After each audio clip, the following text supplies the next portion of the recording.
Greetings, everyone. This is Terry Naturally with another edition of Terry Talks Nutrition. We're here every Saturday and Sunday morning from 8 o'clock till 9 o'clock Central Standard Time. And we're here primarily for you. And I have a great topic to talk about today. I have been preaching and trying to get people to understand that your cholesterol levels are not bad for you. Cholesterol is not bad for you. Saturated fat is not bad for you. Fats are not bad for you.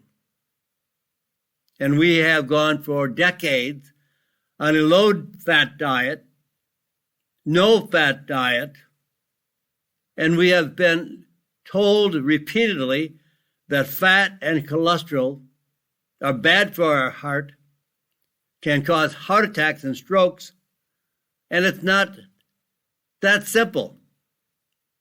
Cholesterol is a natural ingredient, a natural nutrient, and it's so critical to the body's function that the body makes it.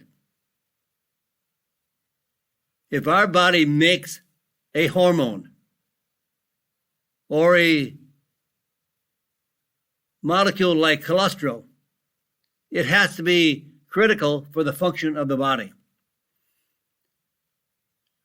We don't make drugs to lower hormones. We want to balance the hormones, and we want a healthy cholesterol. And there isn't anything wrong with the LDL as well. In fact, there are two fractions of the LDL. And mostly doctors will only look at the total cholesterol level. They freak out if it's 284 or 300. They'll tell you that you're going to die if you don't get on a statin drug. And I've had people tell me that their doctors said, if you don't take the statin drug, then you're not my patient.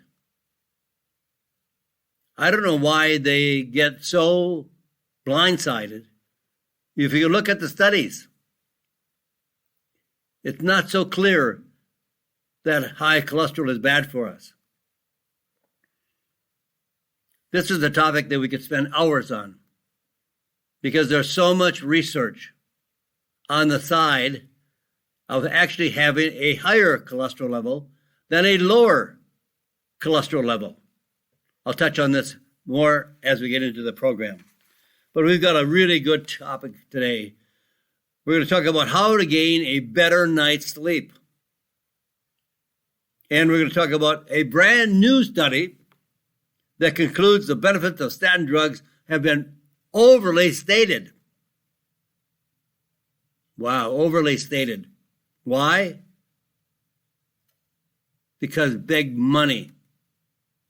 Statin drugs are prescribed for millions and millions and millions of people.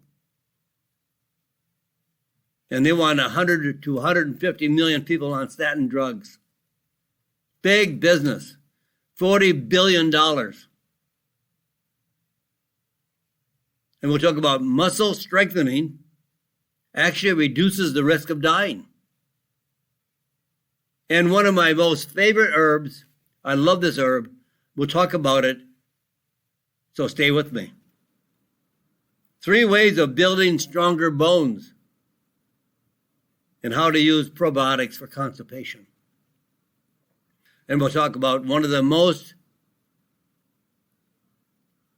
I think it's probably the most common mineral that is lacking in the American diet. We'll give you why and what that mineral does for you. We'll talk about coffee and your heart. A lot good more information on coffee. So you will listen to us every Saturday and Sunday, but also go to our website, terrytalksnutrition.com. There you can listen to the radio show live anywhere around the world.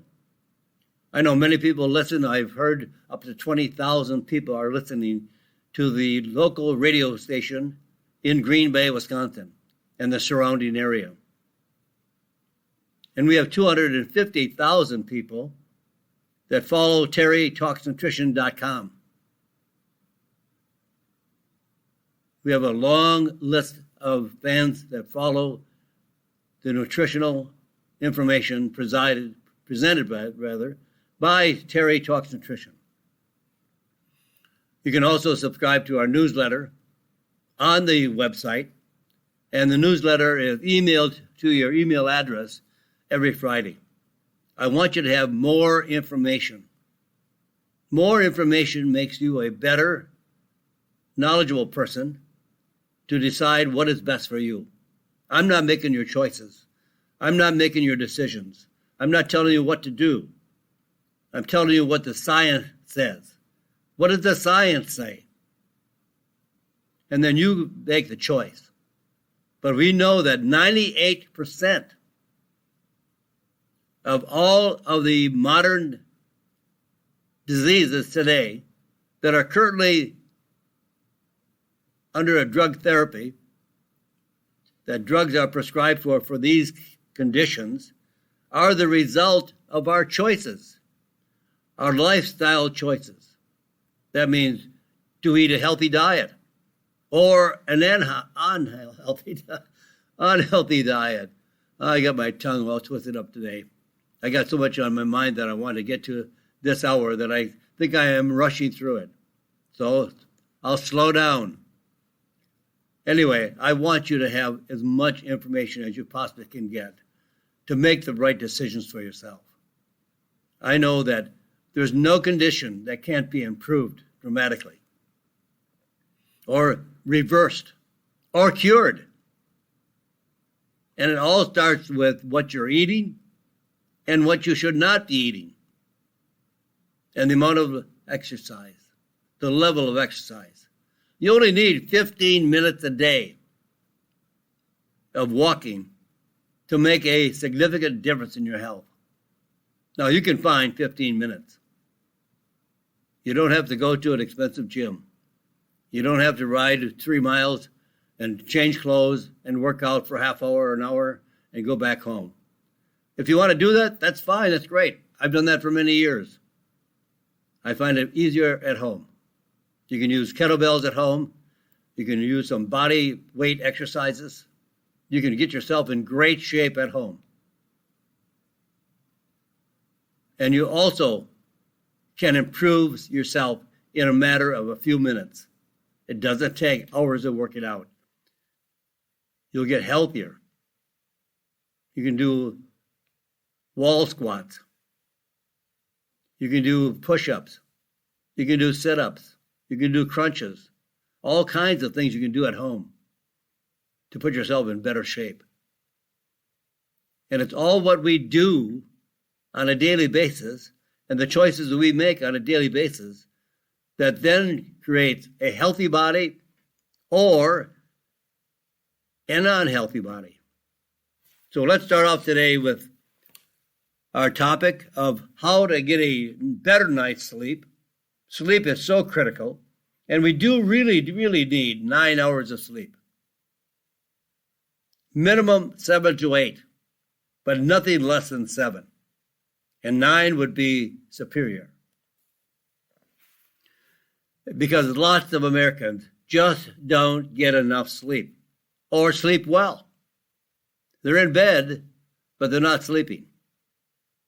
So when they're not sleeping, they turn on the TV or they look at their phone. And that's creating more depression, more anxiety, and more of an unhealthy body.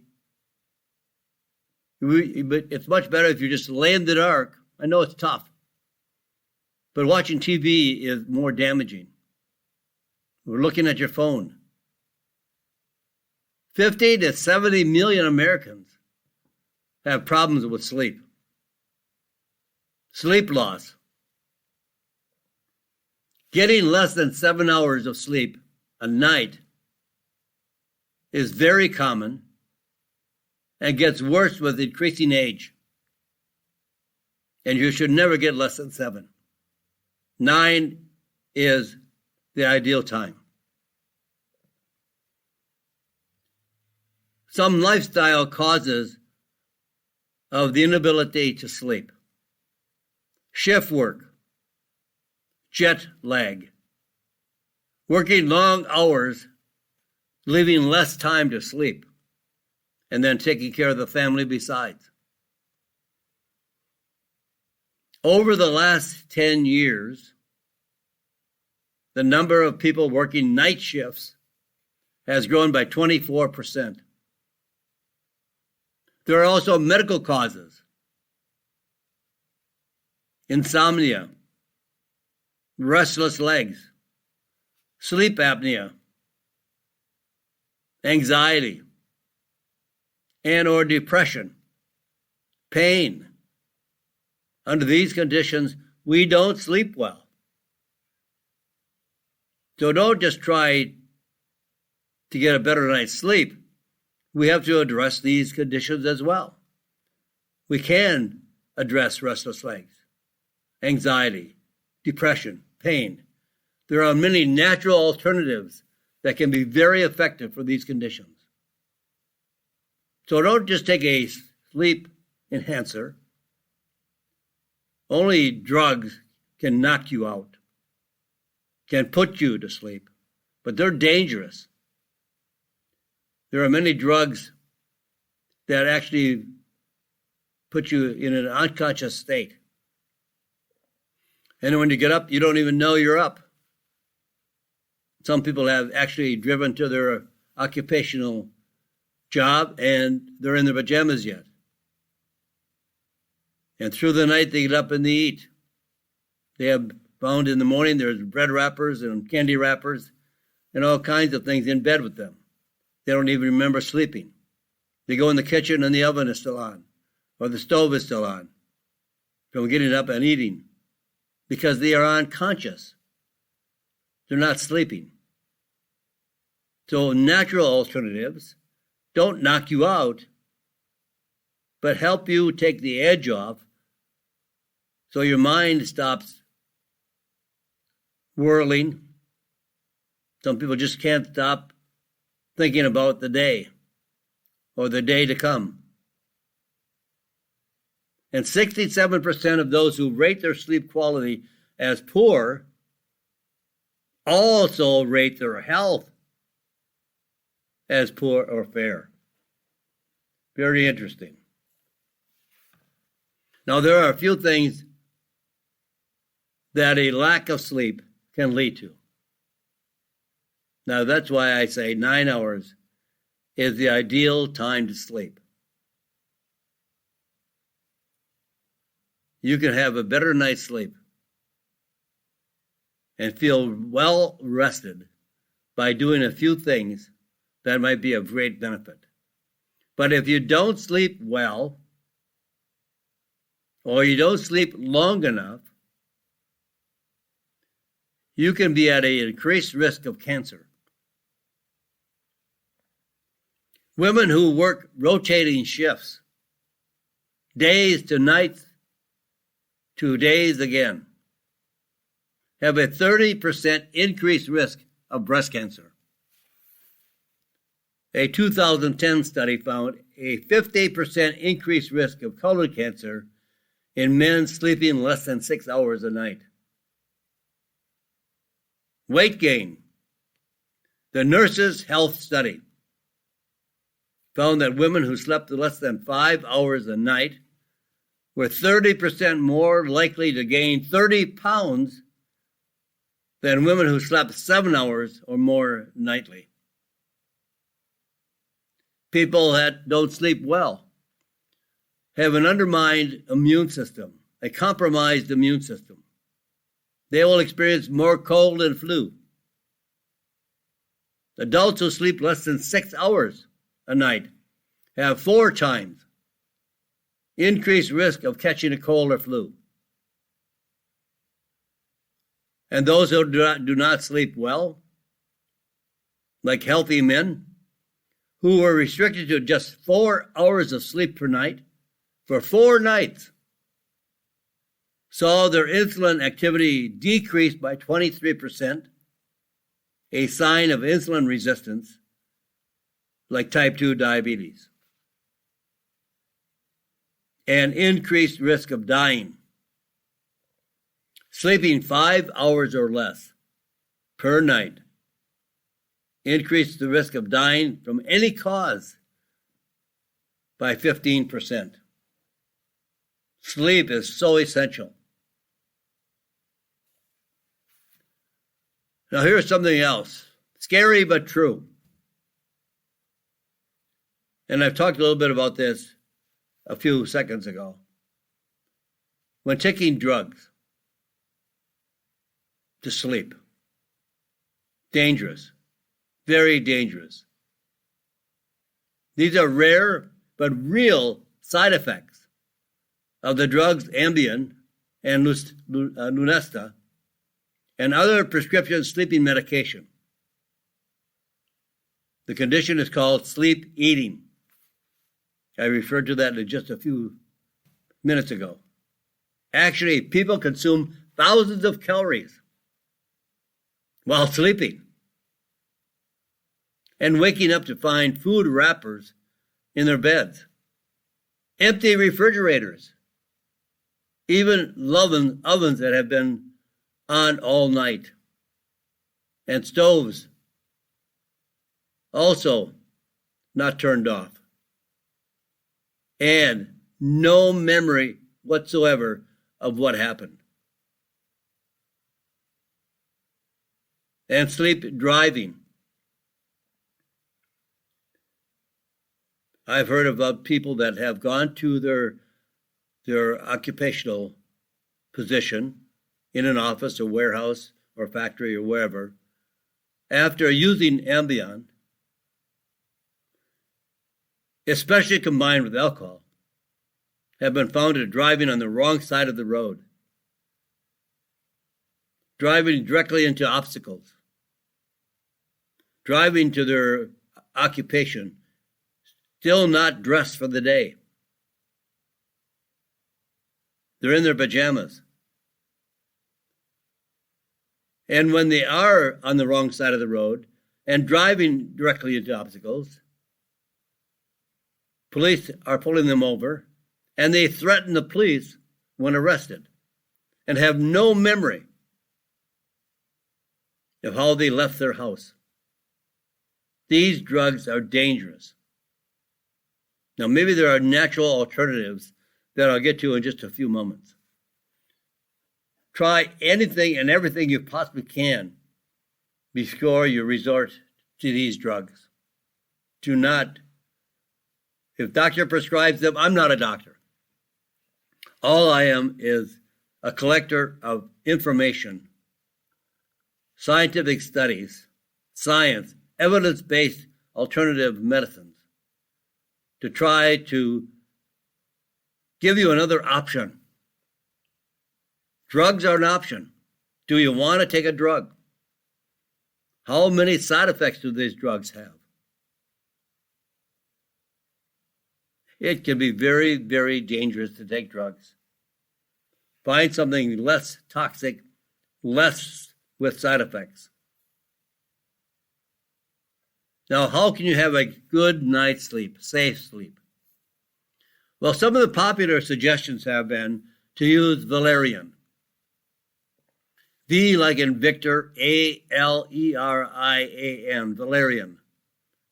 But some people, and perhaps as much as 10% of the people who try valerian, actually find it stimulating, not calming, not helping you to sleep better, actually making your body more excitable, more stimulated. And I would suggest a combination that I have been aware of for some time. It's a combination of about 125 to 250 milligrams of concentrated essential oils, plant oils, taken about an hour before bedtime. These 4 concentrated plant oils are mandarin, lemon balm, Ravensara, and lavender. Mandarin actually relieves stress. You know, sometimes when you go to bed at night and you have had such a stressful day and you think, I'm exhausted, you are overexhausted, overstressed, and that's why you can't sleep. You need to be in a calm state, relaxed. Turn your mind off. Stop thinking of the day. Stop thinking of what's happening tomorrow. You're there for one reason. And you know, if you can't sleep, don't turn on the TV. Don't look at your phone. Don't get up and bake a cake or whatever, which some people have told me they've done. I can't sleep, so I got up and did some work. You got to make a habit. Go to bed and try to get 7 to 9 hours of sleep and stay in bed. Even if you can't sleep, don't turn on the lights. Make it as dark as possible and just stay there. And in time, you are going to create a behavioral habit of sleeping. So mandarin relieves stress, settles the nervous system, and improves sleep. One of the most effective essential oil for sleep. Then combined with lemon balm or melissa, reduces anxiety. It's a mild sedative, also reduces pain that can cause sleeplessness as well, and actually shown in a clinical study to reduce insomnia by 42%. Then Ravensara relieves insomnia, reduces depression, and stops nervous tension. I think these three may be new to the listeners, but everybody will probably recognize the fourth one, lavender, has been used for centuries to promote sleep. Approved in Germany for the use in tea to relieve insomnia, depression, and restlessness. So I like to use this as a combination. And it's about 125 to 250 milligrams of concentrated plant oil that has been found in soft gel capsules. So 1 or 2 soft gel capsules before bedtime, about an hour before bedtime. That allows the essential oils to be absorbed and give you the results you're looking for. Now here's a study. It's kind of a study of a study. You know, when you do when you look at multiple studies on a condition, and then you look at all the results of those multiple studies, and you come up with one study to try to be a conclusion of all the other studies. It's called a meta-analysis. Now they have a new study that concludes the benefits of all the studies on statin drugs may have been really overstated.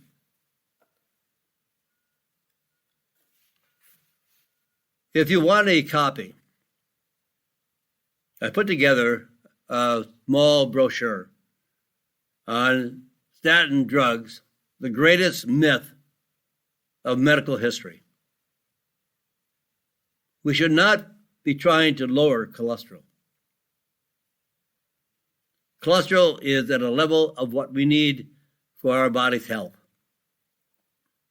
Now, there are some things that will screw up the balance of cholesterol. And there are some things more damaging to the heart than cholesterol.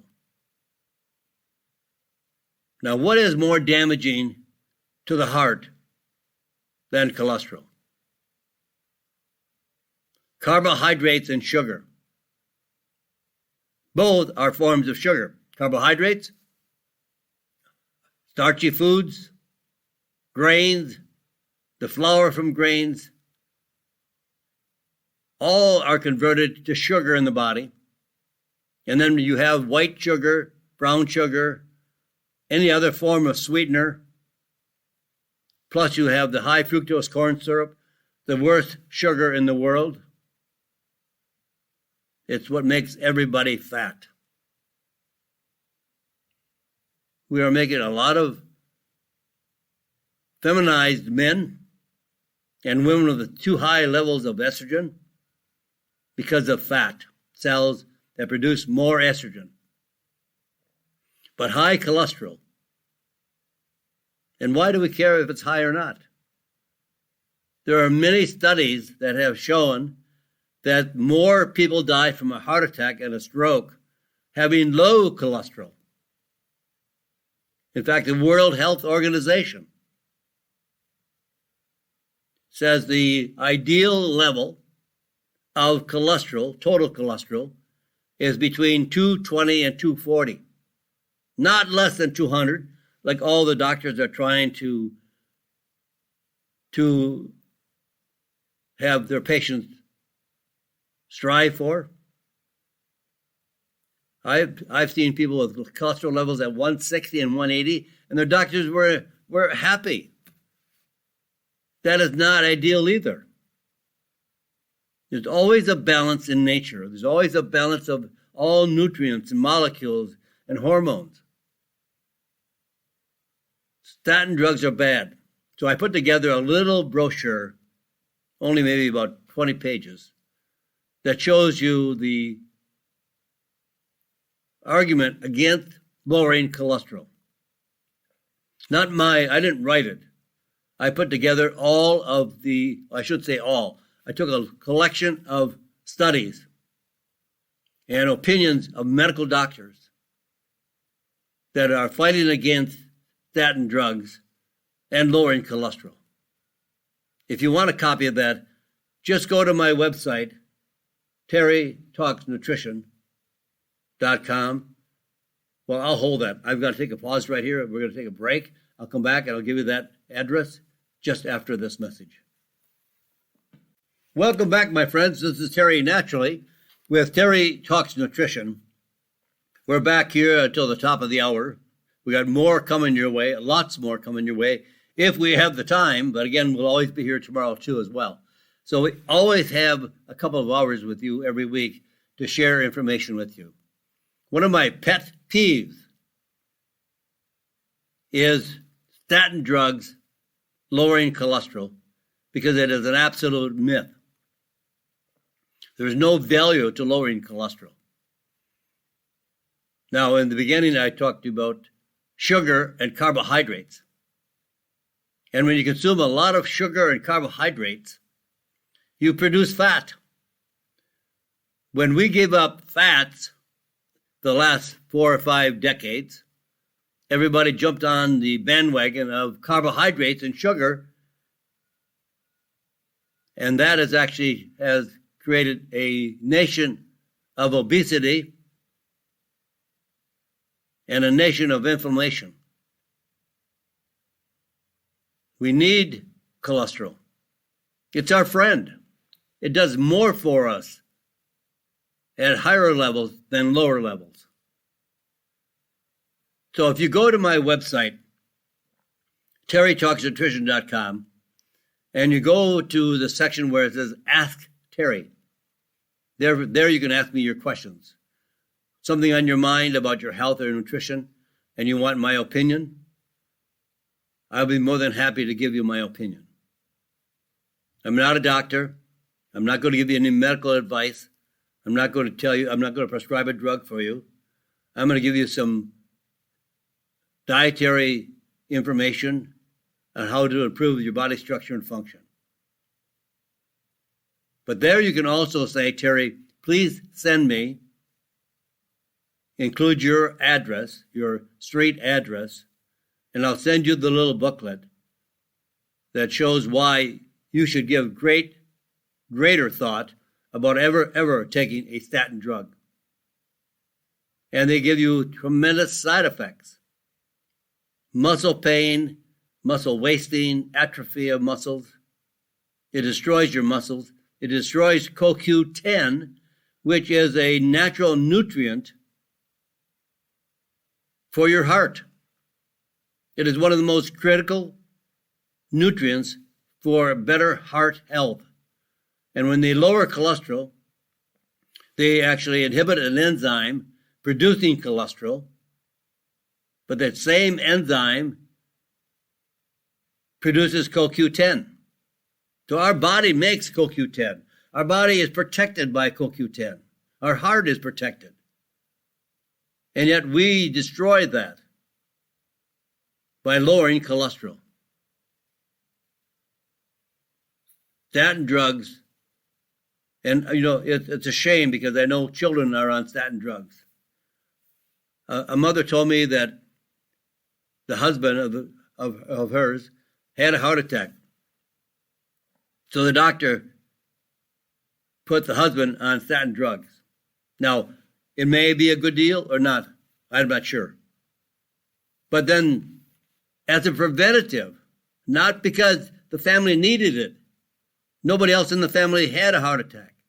Nobody else in the family had any heart disease. Nobody had a cholesterol problem.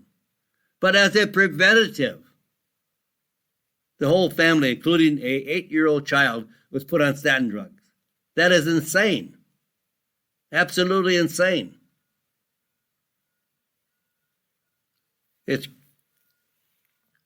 I'm lost. I'm lost there. Absolutely.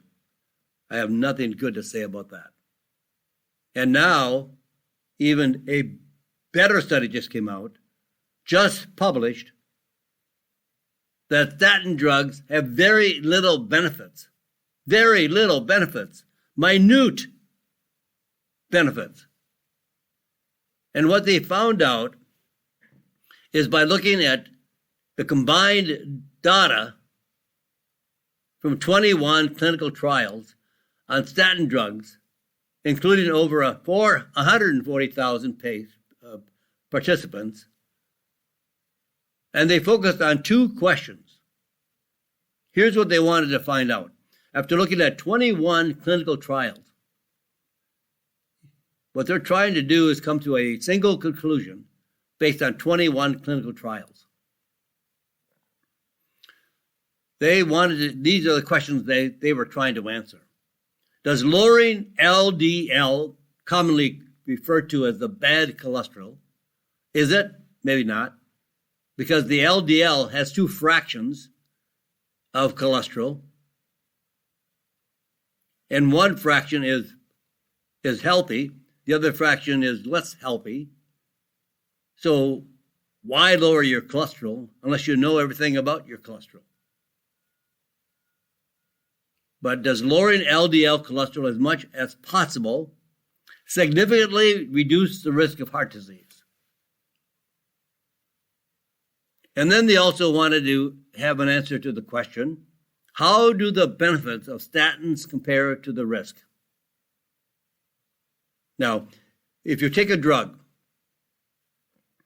and you're only going to improve your condition by 1%, but you have a 5% risk of side effects, well, that doesn't make any sense. And that's the way statin drugs are. So the result of this study, 21 clinical trials, connection between the lowered LDL and heart disease risk was extremely, surprisingly weak. There was very, very little connection between lowering the LDL and lowering the risk of heart disease. Statin drugs is a cash cow for the drug companies. And they know it because they know all this information as well as I am presenting to you right now. They know the whole story, but they could care less because they make all their money on drugs. And this has been a cash cow for them, $40 billion a year on the sale of statin drugs, which has no value. I mean, so little value that it's like spitting in the ocean, thinking you might rise the tide of the ocean. And they found out that overall reduction in the absolute risk of dying from a heart attack or a stroke was about 1% or less. You are taking a statin drug that has side effects that may only your risk of dying from a stroke or a heart attack by 1%. 1%. And for women with slightly elevated cholesterol and blood pressure, but no other health issues, their reduction in risk of dying of heart disease, get this, is reduced from 1.4% to 1.3% when taking a statin drug. You couldn't even measure that.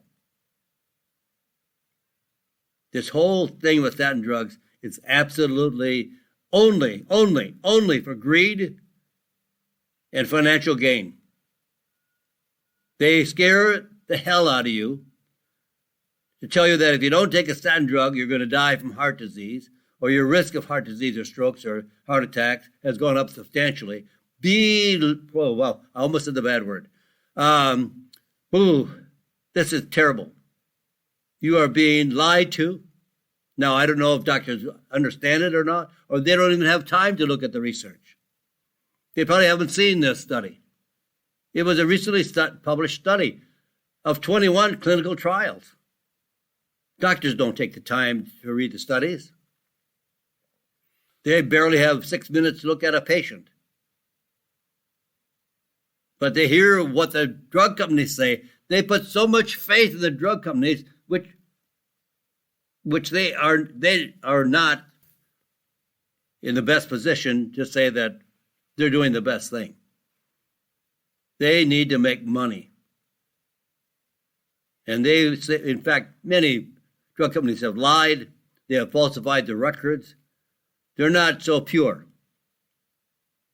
If you can stay off of a drug, stay off of a drug. I'm not telling you to go off your drugs. I'm not telling you don't take your drugs. That's up to you. You have to make the decision. But in this case, you're being taken to the cleaners with statin drugs. You'll live longer if you don't even worry about your cholesterol level, or don't ever see it, or don't even have it recorded. It's healthy for you to have a healthy cholesterol level, period. And since 1987, get this. This is even more. Since 1987, this has got my blood pressure up for sure. I'm positive. Although I don't have high blood pressure, but I'm sure it might be eking up there today.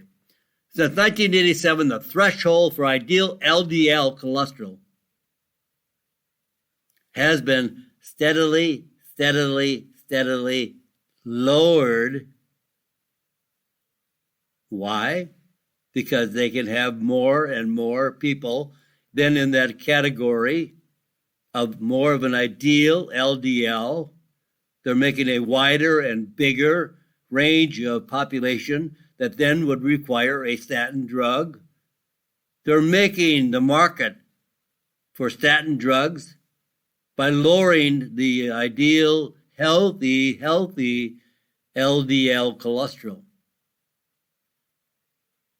So with one study estimating the number of people now eligible and should be prescribed a statin drug and should be taking a statin drug has increased by 600%.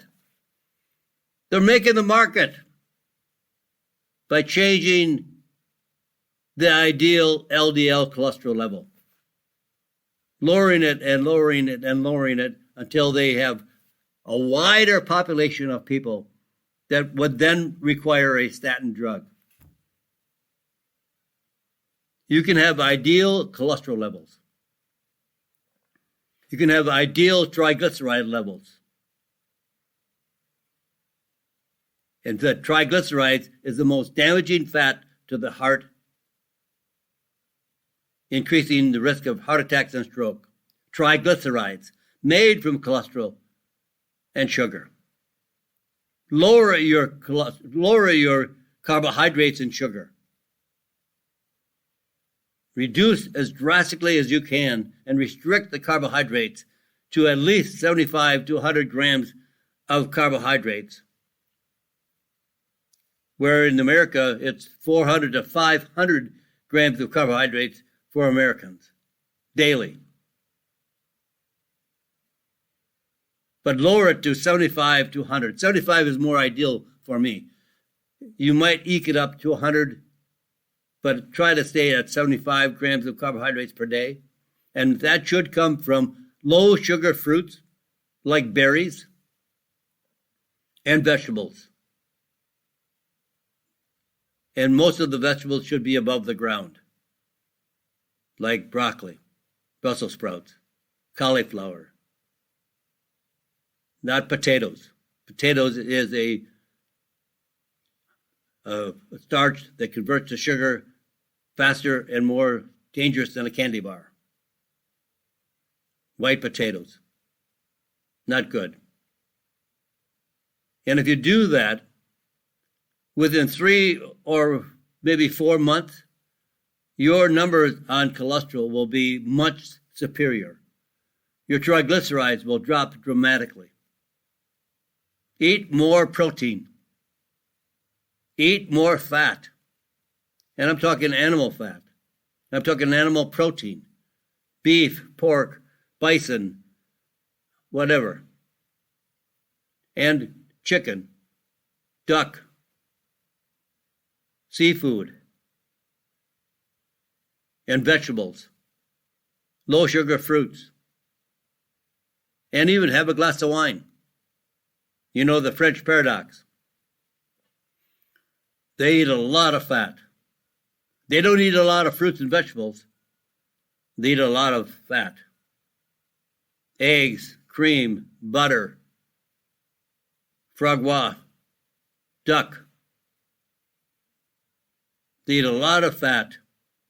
They have far less heart attacks and strokes and heart disease than Americans. Because they eat more fat than sugar. And they drink wine, and they have olive oil always on the table. They are doing the right things to lower the cholesterol levels naturally, and ideally to put them in the right perspective and the right balance. There are fractions of cholesterol that we have to understand before it could be a risk. But just because the doctor says, oh my gosh, it's 230 or 240 or 250, you've got to lower this. Why? Who said? There's no science that would absolutely agree that every doctor would say, yes, you have to lower your cholesterol. And that, my little booklet, and I didn't write it, it's a collection of many things that have been stated by doctors, PhDs, scientists, that have researched cholesterol extensively. Then you make up your mind if you want to take take a statin drug to lower cholesterol. You know, your cholesterol is required to make your hormones, to make estrogen, to make testosterone, to make vitamin D in your body naturally. It also gives us strength, builds our muscles, strengthens our muscles. Statin drugs destroy the muscles. And your muscles get thinner and more, they waste away. And there are some serious pain caused by statin drugs. And even some people that have given up statin drugs. They were on them, they couldn't stand them, they caused so much pain, so they stopped taking them. And in some of those, it's a very small percentage, but some of those can never get rid of the pain. The pain is there always, even after they stopped the drug. It's a very, very bad drug for no reason. Absolutely no reason. There's not enough reason to take statin drugs. Now, if this doesn't blow your mind, and I've said this, because when women were tested and they found that the reduction in risk of dying of a heart disease was only reduced from 1.4% to 1.3%, you can't even measure that. So there was no value for women that has slightly elevated cholesterol. In fact, women should never, ever. There is a small percentage, a very, very small percentage of men between the age of 40 and 60 that have had a heart attack already. So they're in the age of 40 to 60. They already have had a heart attack. They may benefit from a statin drug. That's a very, very small percentage. There's no such thing as prevention. There's no value for lowering cholesterol.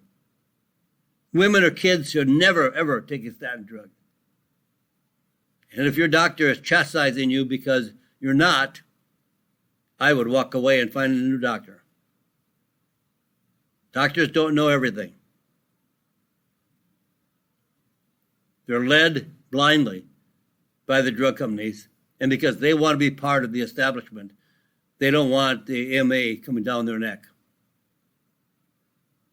Now, I have a lot of dear friends that are doctors. I love them all. But sometimes they are just blinded by the fact that the drug companies are preaching it, and the drug salesmen are in their offices all the time preaching more and more drug therapy. It's how they make their money. We talked about wasting muscles and losing muscle strength. Well, here's a way to strengthen your muscles and reduce the risk of dying. Exercise to stay alive.